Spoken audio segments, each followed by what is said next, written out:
Does star-studded KPS drama Hwarang falls flat? Question first for you guys. Who is watching Hwarang? If you're watching Hwarang, how many episodes have you seen? Comments! Second question is for you. Yes. You're watching Hwarang, correct? Yes. How many episodes have you seen? I've seen 2 episodes, and I'm going to watch the 3rd and 4th one very soon. So there's 4 episodes out total as of today. Yes. What do you think of Hwarang? Well, the first 2 episodes did fall flat, so I can see why they said this in the article, and I can see why the ratings were very low for a Korean drama. You really think that both episode 1 and episode 2 were not as good as they could have been? Not until the very end. Like, the very end of episode 2, it started to pick up a little bit. But, okay, so, Korean dramas, they follow this formula, and you feel like you start to see it over and over again sometimes. This was pre-recorded. You have all these expectations, especially because you have such big-name actors and actresses, some of the top actors in Korea, at least the youngest, hottest faces are in this drama, and so you have these great expectations, and it was very slow, it was very dry, they had a lot of flashbacks, they had a lot of like other things that didn't really get you amped up and excited to see it. It was just, For me, who watches Korean dramas over your shoulder mostly, and I never pick it up and watch it myself, I know there's many different types of genres of drama, but there really seems to be 2 types of drama to me. The type that episode 1 really draws you in with a lot of action right away. Like, for instance, what was the drama where they were in Spain recently with Yuna?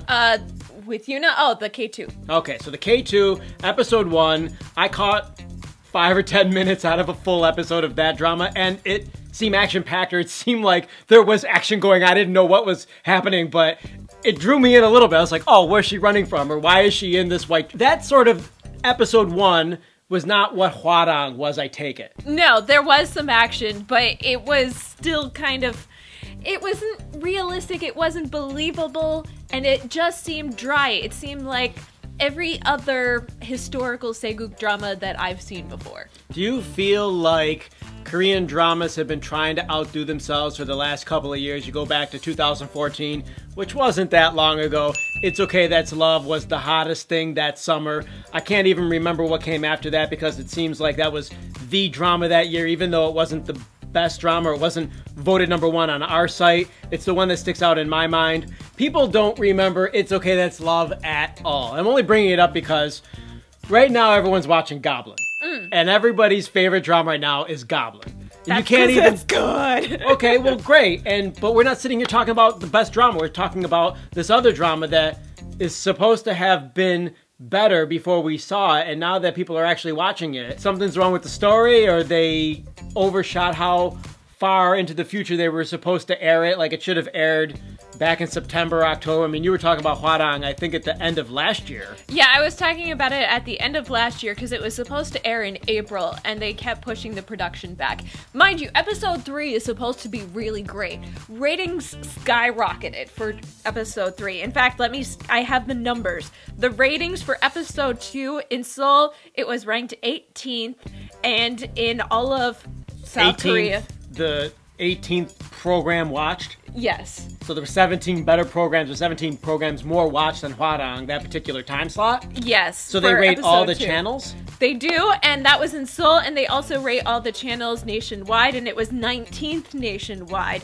But episode 3, it placed 4th in Seoul and 6th nationwide. Do you think that there weren't as good programs on, or really episode 3 just brought it? I don't know. It was also the day after Christmas, so that could have factored into it as well. But they could have actually amped it up and brought it a little bit more, and they also could have tweaked the station so there was nothing else to watch at the same time. But Hwarang, I don't know exactly what went on to make it so popular, but it looks like it could be more popular. But they're actually having a bigger issue right now. Oh yeah, what's that? The issue that they pushed it back so long that now they're running into the Chinese ban of Korean dramas. And this is like the first drama that's really getting nailed with it. No shit. Yes, China's LETV has removed it from their airing list, and they have announced that they're not going to be airing future episodes of this drama. They were airing it simultaneously, the first 2 episodes, and now they've erased those off. If you don't know what this website is, it's basically the Chinese Netflix. It's got like Netflix, and then they've got like a YouTube element to it as well. It's huge. It's one of the biggest streaming services out of China, and they're not playing Hwarang. It does really bring up a lot of questions to me about the Chinese factor and the X factor, that people don't know what they're watching until they watch it. So how can ratings go up during an episode? I suppose that they could on Korean TV as it's airing.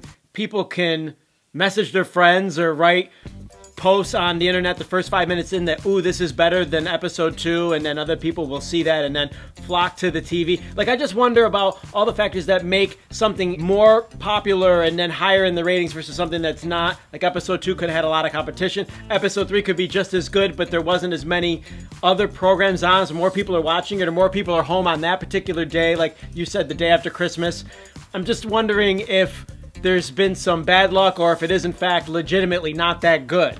And there's so many X factors that you can't even think about all of them, but I do think that the one problem that they're really having is this idea that you have to have the perfect drama, you have to have the perfect production. And this is one thing I've noticed when Korean dramas, as they get better and more popular, is they're starting to pre-record their dramas, which is better for the actors, don't get me wrong. But you also miss this chance of like this energy, this heightened energy to put it out right away, and people are ready for it. Instead, you get this big hype up for it, and then you feel a little bit let down. They can't make any changes to the later episodes. We very much know about that too. When you started reviewing Korean dramas about 4 years ago, a lot of the times you were telling me that they would be filming episode 15 while episode 3 was airing.